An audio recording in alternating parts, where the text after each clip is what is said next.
Young এর জন্য তৈরি হয়েছে স্পেশাল পার্টি, যাকে দেখে সকলেই অবাক হয়ে গেছে এবং সকলেই আনন্দিত। পার্টির ম্যানেজার লু ইয়াংকে অফার করে, আপনার জন্য রেখেছি স্পেশাল গিফট, আজ রাত এর সাথেই আপনি মজা করবেন। লু ইয়াং প্রথমে সেই অফার ফিরিয়ে দেয়, তবে তার সঙ্গে আর 5জন হেনস্থা করাতে সে সেই অফারে রাজি হয়ে যায়, তাকে হোটেল রুমে নিয়ে যায়। লু ইয়াং তাকে জিজ্ঞাসা করে সেটা তার ফার্স্ট টাইম কিনা। সে বলে তা নয় তো কি। লু ইয়াংও বলে এটা আমারও ফার্স্ট টাইম। লু ইয়াং তাকে নোংরা ভেবে বলে, মেয়েরা টাকার জন্য শরীর বিক্রি করতে একবারও ভাবে না। এমন কথা শুনে মেয়েটি রেগে সেখান থেকে উঠে চলে যায়। চিলির কাছে ফোন আসে। চিলির ভাই আসলে ছিল অসুস্থ। তার মা তাকে ফোন করে বলে এক্ষুনি তার টাকার দরকার।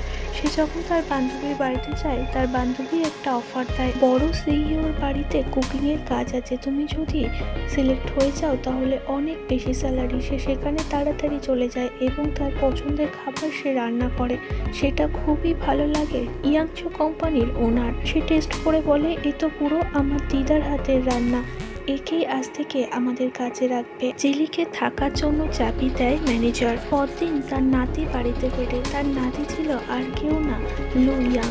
লু ইয়াংকে তার দাদি বলে যে তুমি চলো ডাইনিং টেবিলে, আজ তোমাকে দারুণ দারুণ খাবার খাওয়াবো। আমাদের পুরনো সার্ভেন্টকে আমরা বাদ দিয়েছি, নতুন সার্ভেন্ট রেখেছি। জিলি যখন খাবার সার্ভ করে আর দুজনকে দেখে দুজনাই ভয় পেয়ে যায়, অবাক হয়ে যায়। লু ইয়াং ভাবতেই পারিনি যে গতকাল রাতে যার সাথে ছিল সেই আজ থেকে তার বাড়ির শেফ। তার দাদি জিলিকে বলে তুমি একটু দাঁড়াও, আমার নাতি টেস্ট করে জানা খাবার কেমন।